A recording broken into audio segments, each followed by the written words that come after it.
I knew something was wrong the second the key refused to turn. It was a cold Monday morning in late January, the kind that hangs in the air like a breath that never exhales.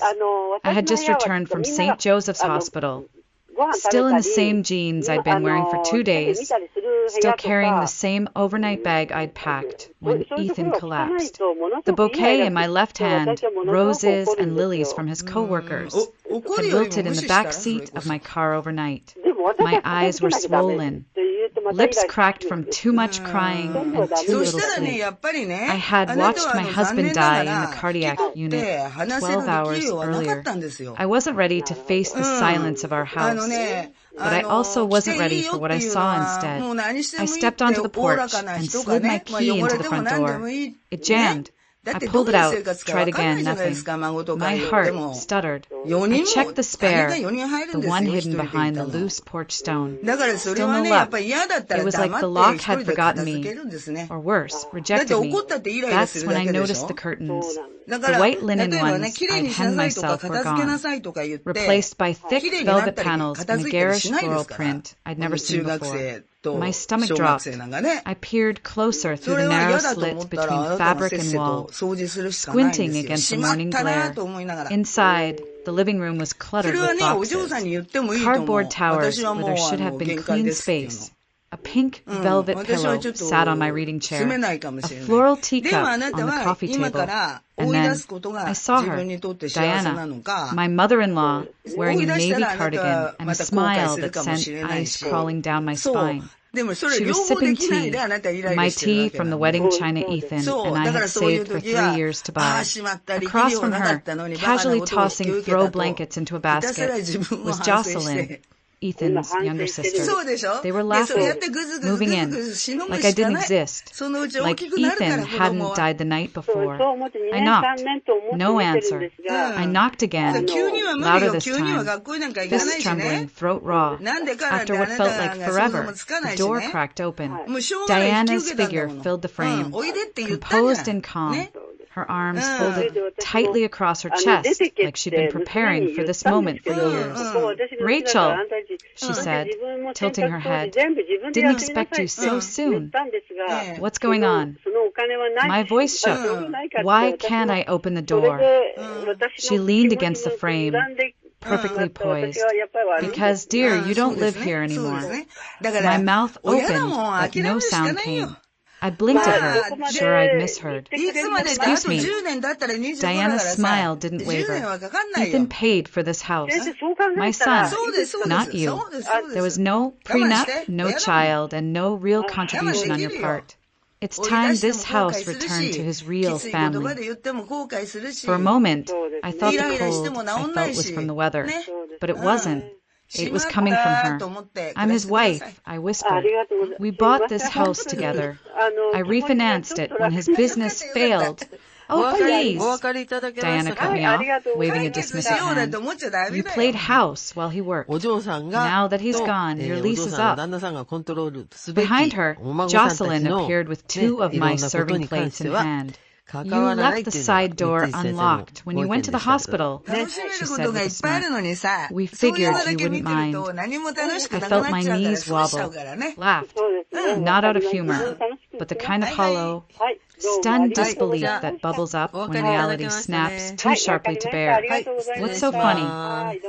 Diana narrowed her eyes. I steadied myself, wiped a tear that I wasn't even sure came from sadness anymore. "You're unpacking pillows and pouring tea in a house you think belongs to you," I said slowly, "but you have no idea what you've just stepped into." The smile on Diana's face faltered, just for a second. It was the only crack I needed. I turned and walked back to my car. My keys were useless now, but I had something better, something she didn't know about yet. And by the time I was done, Diana would wish she'd never touched a single cup in my kitchen. 2 years earlier, almost to the day, I sat at the edge of our front porch, this very porch, watching Ethan run his hands through his hair in frustration. It was January then, too, just colder, darker. His startup had collapsed the week before. The bank had frozen his business accounts. His credit score had tanked. I remember the way he couldn't look at me directly when he said it. They might take the house, Rachel. He wasn't a weak man. But that day, I saw him cracked open in a way I never had before. It was the same house Diana now claimed belonged to the real family. I made a decision the next morning, quietly, without a word to Ethan. I got dressed, drove to the credit union, and started the refinance process. I moved the mortgage into my name using the small nest egg I'd been saving since I left my interior design job 10 years ago. I hadn't told anyone, not Ethan, not my parents, and certainly not Diana. She would have used it as proof that he'd failed as a man. The process took weeks. I picked up a freelance job to start making the payments. Ethan never asked where the mortgage confirmations were going. He was too busy recovering emotionally and physically. I kept things afloat, fixed the faucet, budgeted the groceries, painted the hallway. I watched our home survive on the strength of my silence. Diana, of course, never knew. She only visited on holidays, never stayed long. She hated the South, thought Savannah was too humid, too soft, too forgiving. I'd hear her voice echo through the guest room. Ethan, you were meant for more than this floral wallpaper and street jazz. And Ethan would smile that tired smile and whisper to me later in bed, she just doesn't understand peace. I never wanted to confront her. Not then. Not even now. I just wanted space to grieve, to be alone in the only place that still smelled like him. Instead, she changed the locks. I sat in my car outside the house for a long time after that confrontation. The January air seeped into my coat, but I didn't move. I didn't cry. It was like my body didn't even know how to react anymore. How do you process being widowed and homeless on the same day? Eventually, I drove to a motel just off Highway 204, a place that reeked of bleach and mold and something vaguely chemical. I used Ethan's emergency credit card, the only one still active, and rented a room for 3 nights. I sat on the edge of the bed staring at my bag. I hadn't packed clothes, just hospital papers, a book I never opened, and the last voicemail Ethan left me the night before his heart gave out. I played it once, twice. Then I shut my phone off. That night, I didn't sleep. I kept picturing Diana sitting in my chair, Jocelyn eating off my plates, and the hallway filled with boxes of their things. They hadn't even let the body go cold before staking their claim. The next morning, Tuesday, I woke up to the sound of church bells. St. Francis down the street rang them every hour. I sat up slowly, brushed the knots out of my hair, and stared at the blank motel ceiling. My fingers ached from clenching the sheets all night. My throat burned, and then I did something I never imagined myself doing. I picked up the phone and called the funeral home. "Good morning," a gentle voice answered. "St. Matthew's Memorial. This is Margaret." "Yes," I said, voice steadier than I expected. "This is Rachel Monroe. I need to update the guest list for Ethan Monroe's service." A pause. "Of course, Mrs. Monroe. What changes would you like to make?" I didn't hesitate. Remove Diana Monroe and Jocelyn Monroe from the list. Another pause, this time longer. Understood. I ended the call before she could ask why. It wasn't spite. It wasn't vengeance. Not yet. It was boundary. The first one I had drawn in over a decade of holding my tongue. And for the first time since Ethan died, I felt something that almost resembled control. Tuesday afternoon, I returned to the house, not through the front, but by circling the block and parking discreetly behind the row of hedges that separated our backyard from the neighbors. I waited, watched. Diana's car wasn't in the driveway. No sign of Jocelyn either. The side door, the one leading from the laundry room to the back porch, had always had a faulty latch. Ethan meant to fix it for months. I knew how to slip it open without a sound. Inside, the house smelled different. Not bad, just foreign. The lavender air fresheners I hated were everywhere. My framed photos had vanished from the hallway walls, replaced by landscape prints I didn't recognize. There was a sharp pang in my chest as I realized someone had rearranged the throw pillows on the couch. Ethan's side of the sofa was empty. No blanket, no coffee mug, no trace. I didn't have time to mourn. I moved quickly.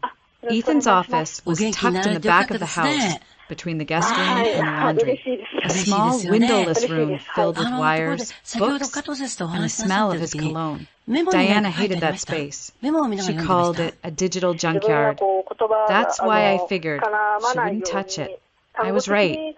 The room was just as he left it, chaotic, overly organized in a way only he understood. Papers stacked into columns, receipts half-sorted, USBs labeled in his neat, all-capital handwriting. I stood in the doorway for a moment, letting the silence settle around me like a second skin. Then I went to work. Top drawer, receipts from a freelance job. Second drawer, business cards, old flash drives, and a sticky note reminding him to cancel a dentist appointment. I rifled through them all, unsure what I was looking for, just chasing a memory or maybe a signature, anything that could tie him, this place, and me back together.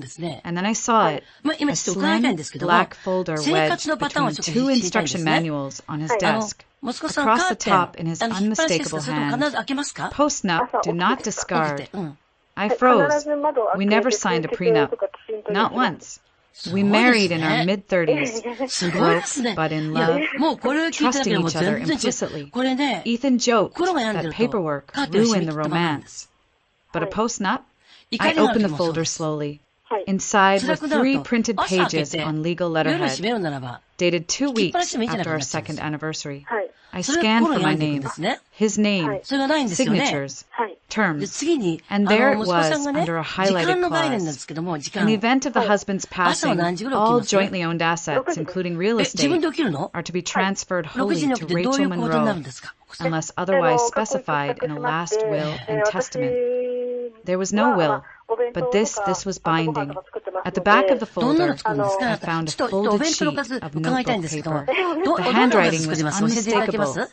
Ethan's casual slant, darker ink than usual. For short lines, if you're reading this, it means something awful has happened. If Mom tries anything, show this to your lawyer. You know how she is. Keep this safe, Rat.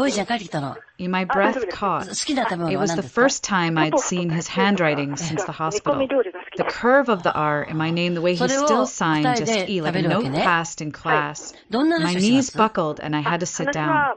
I read the note twice, 3 times. My heart ached with something too complicated to name. Grief, vindication, guilt, maybe even gratitude. Ethan knew, on some level, he knew Diana wouldn't stop. And despite all his flaws, he had tried to protect me the only way he knew how. I tucked the folder into my coat and left the house through the back door, just as I'd come in. That night, back at the motel, I didn't sleep again. But I didn't cry either. Instead, I stayed up rereading the post-nup until the words stopped blurring. By sunrise, I had called Angela Flores, my old college roommate turned real estate attorney, and scheduled a meeting. Because now I had the paperwork, and just enough anger to use it. Wednesday afternoon arrived gray and listless, the kind of day where even the sun seemed reluctant to show up. I had just returned from my meeting with Angela, who, despite not seeing me in years, had wrapped me in a hug like no time had passed. She didn't ask how I was, just looked me in the eye and said, "We're going to make this right." I was halfway through a bowl of instant soup in the motel kitchenette when I heard it. The sharp knock at the door, 3 quick raps, the kind of knock that carries entitlement. I opened the curtain just enough to see the outline of Diana standing outside, dressed in black like she'd walked straight out of a soap opera. Next to her was a man in a gray suit, square jaw, clipboard in hand, wedding band gleaming. Lawyer. I didn't open the door. Instead, I stepped outside, coat zipped to the chin, folder in hand.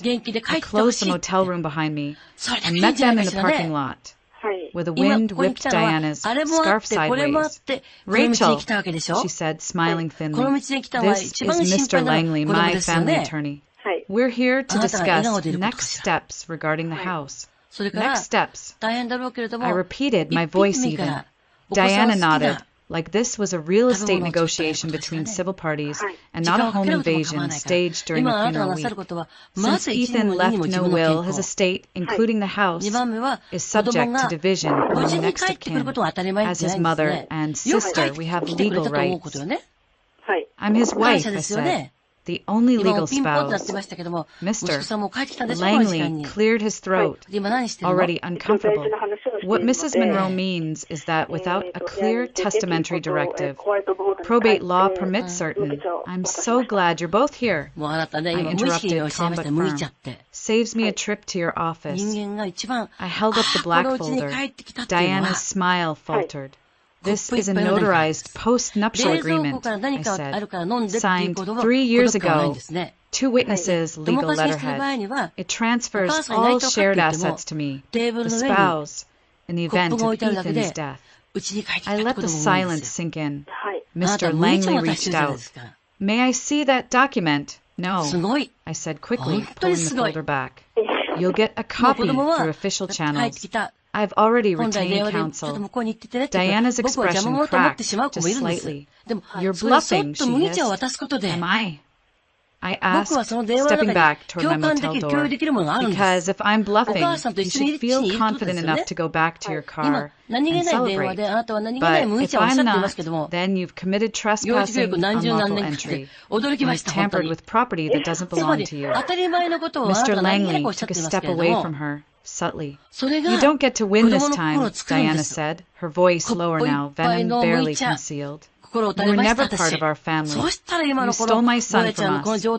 I tilted my head. He wasn't a trophy, I replied. He was a man, and I didn't steal him. You pushed him away the second he stopped living by your script. I didn't wait for her to reply. I turned my back and walked inside, locking the door behind me. From the window, I watched them stand in silence for a few seconds before Diana spun around, climbing into the passenger seat like a queen in retreat. The lawyer followed, awkward and flustered. They didn't knock again. That night, I sat on the edge of the motel bed and opened Ethan's letter again. I ran my fingers across the ink, wondering if he ever imagined how fast she'd come for me, how shameless she'd be. Maybe he had. Maybe that's why he wrote it. I didn't sleep much. The adrenaline made rest impossible. My hands kept twitching. My breath came in shallow bursts, but something inside me had shifted. I wasn't just reacting anymore. I was preparing, and the next move would be mine. By Friday morning, the motel room felt like it had absorbed my grief. The air was thick with damp coffee grounds and unopened envelopes. I was sitting at the small fold-out table, trying to focus on sorting the funeral arrangements again. Music, eulogy, seating plan, when I noticed the envelope. No stamp, no return address, just slid under the door sometime during the night. I stared at it for a long time before picking it up. Inside was a neatly typed document from the Chatham County Probate Court. The letterhead was crisp, the ink fresh. My name was printed in bold near the top. Rachel Monroe, respondent. My pulse jumped. To whom it may concern, this court has received a formal petition filed by Mrs. Diana Monroe, mother of the late Ethan Monroe, challenging the validity of the property transfer and post-nuptial agreement dated June 5th, 3 years prior. The petitioner alleges that undue influence, mental distress, and coercion may have impacted the decisions of Mr. Monroe in the months preceding his death. I stopped reading. She was accusing me of manipulating him, of controlling him while he was weak, of exploiting the man I loved in order to steal his house. I dropped the letter on the table like it burned my skin. The rage that flooded me was slow and hot, like molasses over flame. Not explosive, not even loud, just steady, just final. I picked up my phone and called Angela. I figured you'd call. she said before I could say anything. She's saying I coerced him, I said flatly, that I forced him to sign the post-nup. Angela's voice was calm, too calm. That's not new. It's what people do when they don't have legal footing. They sling mud and hope something sticks. She wants to take everything, I whispered. Not just the house. She wants to rewrite who he was, who we were. She wants control, Angela corrected. This isn't about money, Rachel. It never was. I stared at the corner of the ceiling, feeling that cold motel air wrap around my ankles. I want to fight her, I said. Not just stop her. I want to destroy her. Angela paused. Then her tone shifted, steel under velvet. Good. But we do it smart. You don't speak to her. You don't respond. You let me build this like a wall, one brick at a time. We hung up. I stared at the court letter for a long time. Then folded it, slid it back into the envelope, and tucked it into my suitcase. That afternoon, I received a text message from a number I hadn't seen in over a year. James Harding, Ethan's former business partner. Hey, Rachel. I don't want to get involved, but Diana reached out. She asked about Ethan's mental state during the last few months. Wanted to know if I had emails, medical stuff, anything about confusion or forgetfulness. I didn't say anything, but she mentioned that one investor meeting, remember? He came back pretty out of it. I just wanted to give you a heads up. I stared at the message until the screen went dark. Of course, I remembered that day. 3 months before Ethan died. He'd come home from a client meeting pale and shaken. Said he forgot where he parked. Forgot the name of the guy he'd just met. He blamed it on stress, insomnia, too much caffeine. But Diana, she must have gotten wind of it.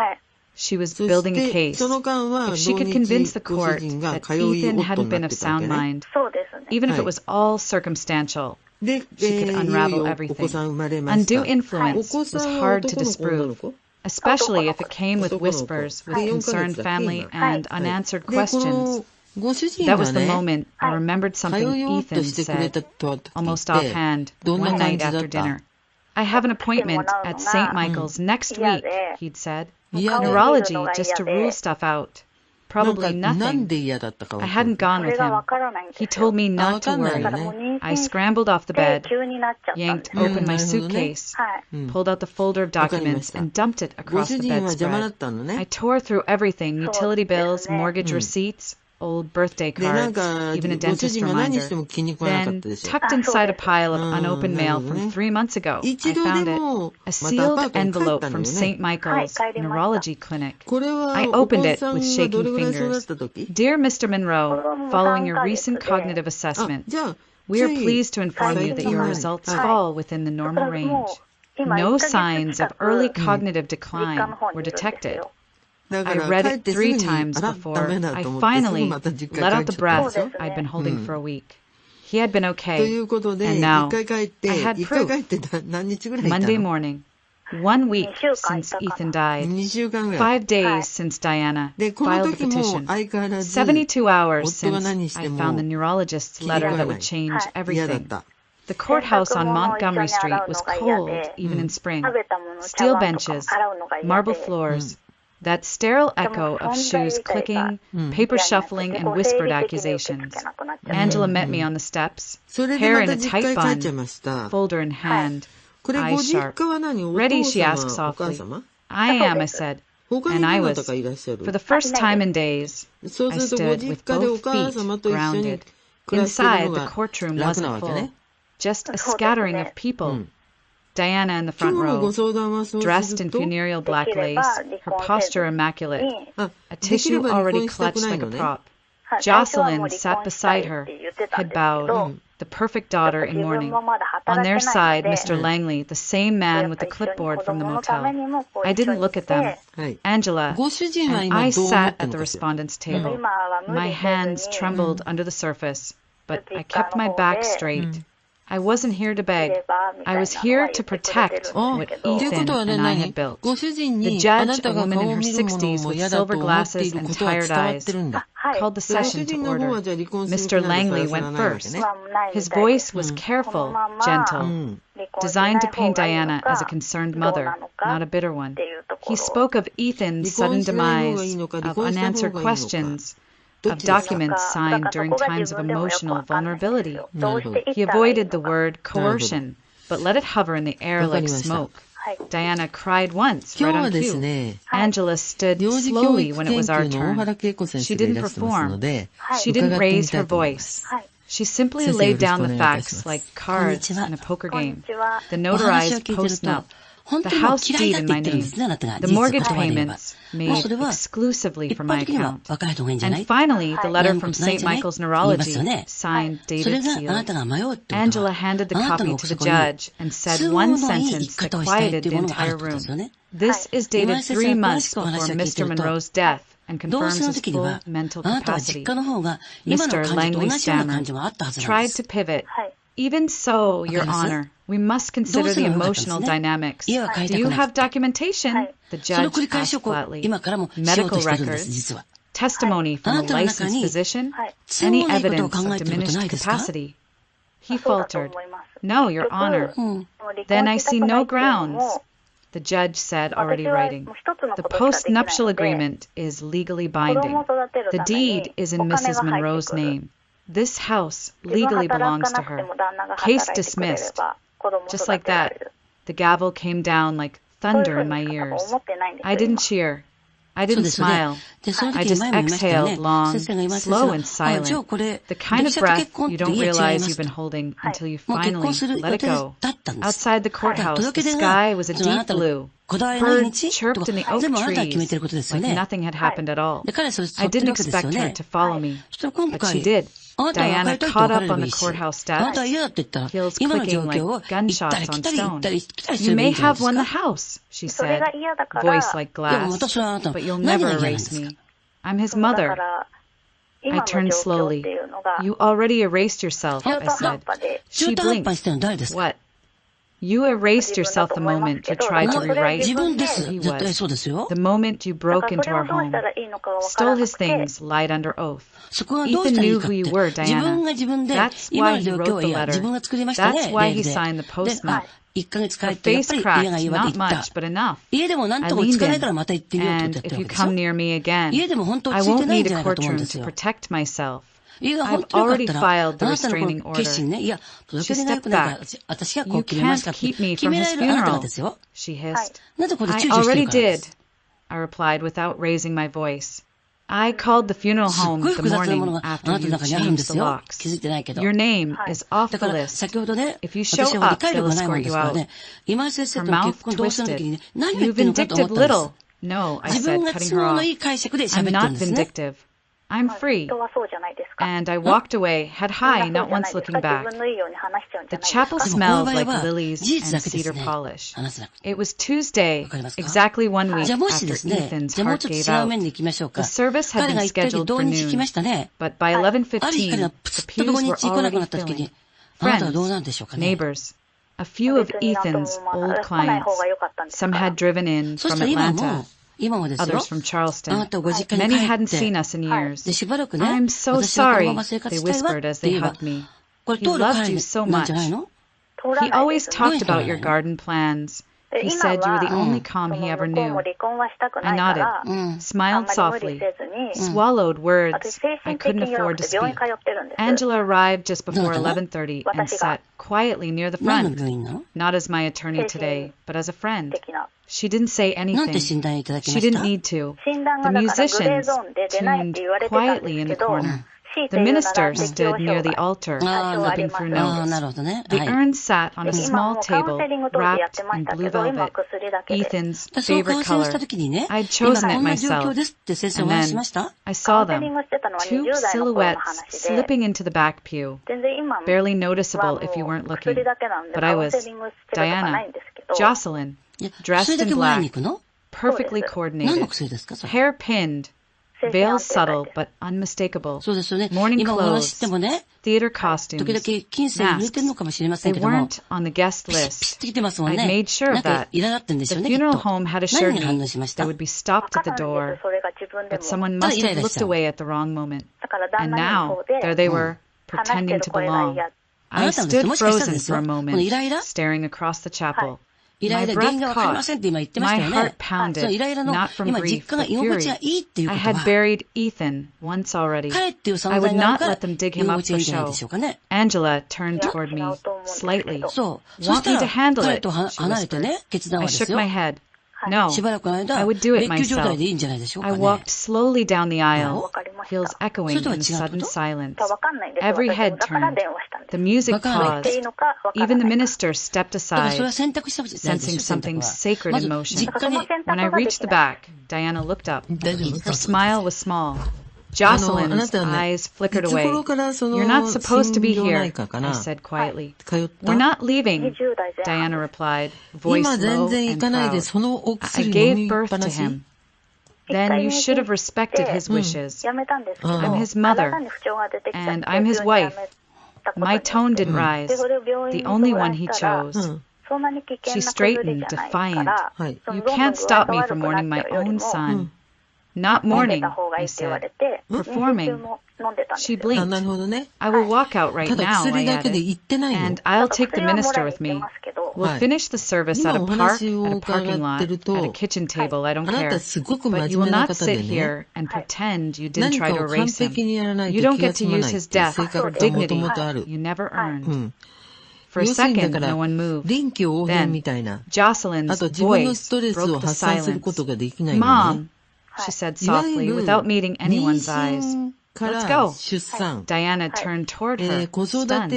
We're not wanted here, Jocelyn added. Let's stop pretending. She stood, and slowly, Diana followed. There was no scene, no screaming, no tug of war, just the sound of two pairs of heels walking away, and the soft click of the chapel door closing behind them. When I turned back toward the altar, the entire room exhaled. I walked slowly to the front. The music resumed. The minister nodded, and with my hand steady, I stood before Ethan's urn and said goodbye, not surrounded by liars, not interrupted by venom, but wrapped in silence, in truth, and in the love of people who actually knew who he was. And for the first time since he died, I felt peace. The day after the funeral, the house was silent. Not the kind of silence that comforts, but the kind that watches you, waits for you to crack. I stood at the kitchen sink in Ethan's old sweatshirt, fingers wrapped around a chipped mug. The coffee had gone cold an hour ago, but I hadn't moved. Outside the window, the garden was bare, just turned soil and the beginnings of what would come later. Maybe, if I could keep going.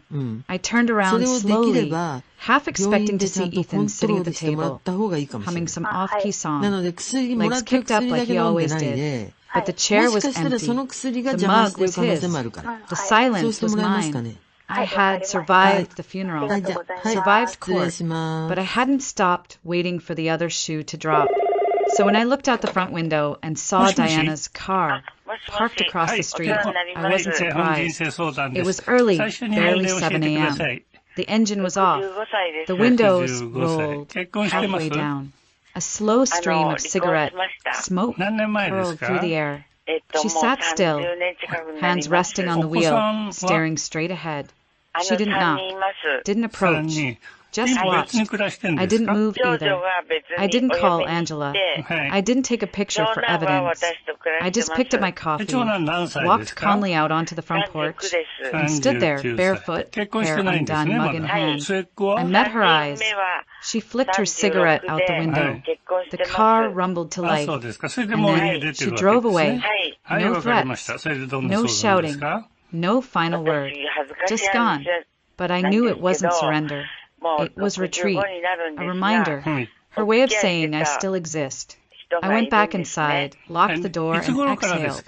That night I didn't sleep, not from fear, not anymore, but from something quieter, heavier, like my body still bracing for impact, even when the danger had passed. For 3 days, she didn't come back. I spent them cleaning, sorting Ethan's files, touching every drawer and surface he'd once used. The process was brutal. Each receipt a memory, each pen with his bite mark a tiny cut to the chest. On the third afternoon, I found his old gardening notebook, the one he used to fill with plans, doodles, dreams of a backyard space where things could grow without judgment. He had drawn marigolds, labeled every seed, even taped down a packet with a note, a ratch. One day when you're ready. I wasn't ready, but I went outside anyway. I dug where he marked, turned the soil with bare hands, planted every seed, watered them gently, sat beside them as the sun went down. And for a moment, I forgot the lawsuits, the accusations, the funeral seating chart. I remembered his hands, his laugh, his stupid gardening hat. And when I went back to the front door that night, I found the envelope. No stamp, no handwriting, just 6 words printed in bold block font on a sheet of plain paper. This house will always be mine. I stared at it for a long time. Then I laughed, not bitterly, not out of rage, just lightly, with something that sounded like release. She had nothing left, no claim, no proof, no presence, just 6 words from a woman who had already been removed from my will, my wedding, my life. I took the paper outside, walked to the garden, dug a small hole in the soil under Ethan's marigold bed, buried the letter deep, covered it with earth. Fertilizer, I thought. Maybe something good would grow from it. I brushed the dirt from my fingers and whispered, "You don't haunt me anymore." Then I went inside and made tea with cinnamon because Ethan always said grief needed something sweet. Spring came early that year. The air smelled like turned earth and lemon blossoms. The garden outside, once just dark soil and scribbled dreams in Ethan's notebook, was beginning to stir. Shoots pushed through the dirt, small and stubborn. Green things fought their way toward the sun. Every morning, I watched them with coffee in hand, wrapped in Ethan's flannel shirt. No muck-up, no expectations, just breath. I didn't hear from Diana again. Not a letter, not a phone call, not another car parked across the street. Whether it was the restraining order or the garden, or simply the truth finally sinking in. I didn't know, and I didn't care. She was no longer a presence, just a shadow in the rearview mirror, a past tense. The house changed with the season. I painted the guest room a soft sage green, took down the photos she'd replaced, and put up new ones of me and Ethan at the lake, of our dog Max before he passed, of sunsets we'd chased instead of arguments we'd avoided. I cleaned out the office, but left one drawer untouched. His drawer, not as a shrine, just as a promise. Some nights, I sat by the window and talked to him aloud. About the garden, about the marigolds, about how, somehow, I was still here. I didn't expect answers. But sometimes the wind shifted just right and I felt less alone. I also went back to work, not out of desperation, but out of choice. I reopened my interior design business, small at first, one client at a time. A grieving widow who wanted to repaint her kitchen to feel less like his space. A retired couple building a sunroom to grow orchids. A young woman who just left her fiancé and wanted her apartment to feel like hers again. They didn't know my story, but I saw pieces of myself in every one of them. I designed like I was planting, with care, with vision, with a quiet kind of power. One Saturday morning, as I trimmed back the rosemary in the kitchen window, I noticed an envelope had arrived by regular mail. No threats, just a check, a refund from the funeral home. The card inside said, "You handled everything with grace." Ethan would have been proud. No signature, no return address, but I recognized the handwriting. It was Jocelyn's. I tucked the note into the back of Ethan's garden journal. It didn't change the past, didn't fix anything, but it was something, and something was enough. By early summer, the marigolds bloomed in full. a burst of gold and orange, so bright they almost looked like fire. I sat beside them barefoot, dirt under my nails, sun on my cheeks, and I whispered the final thing I needed to say. I didn't win because I took something from you, Diana. I won because I refused to let you take me. The wind rustled through the leaves. The chimes on the porch sang a soft, cricket song, and somewhere inside the air, I could almost hear Ethan laugh. They always say that grief fades with time. It doesn't. It changes. It shifts. It softens at the edges, maybe, but it never disappears. It just folds itself into your routine, into the tea you make in the morning, into the silence between songs on the radio, into the way your hand still reaches for someone who isn't there. Ethan is gone. That is the truth. But so is the woman I used to be. The woman who kept the peace at any cost, who let her mother-in-law speak over her, push her out, claim what wasn't hers, who sat at the end of long dinners, smiling through invisible wounds, who disappeared so someone else could feel seen. That woman died the day Ethan did. And in her place, I planted something else. Not revenge, not bitterness, just roots. The garden out back is wild now. Not messy, not untamed, just alive. Marigolds and mint, rosemary and lavender. I added a bench near the back fence, beneath the maple tree Ethan once wanted to hang wind chimes from. I sit there some evenings not to cry, but to remember who I've become. It turns out the sweetest revenge isn't courtroom victory. It's the quiet click of a door locking from the inside. It's drinking coffee in your own kitchen without fear. It's breathing deeply in a space that no longer smells like shame. I don't tell people everything that happened. Not always.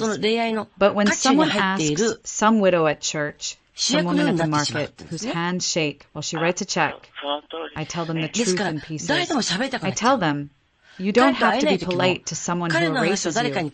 You're not selfish for locking your doors. You don't owe anyone access to your peace. And then I tell them about the garden, how it bloomed from a battlefield, how it feeds me, calms me, holds me, how sometimes something small and beautiful can grow exactly where you thought your world had ended. That's not a metaphor. That's survival. And now, months later, I don't walk like I used to. I don't apologize for taking up space. I don't explain why I changed the locks. I don't flinch when I pass that stretch of road where her car once sat, silent and waiting. Because she's not waiting anymore. She lost. And I'm not angry. I'm just done. This house is mine. This life is mine. This voice, this calm, steady, stubborn voice is finally mine. And I'll never hand it over again.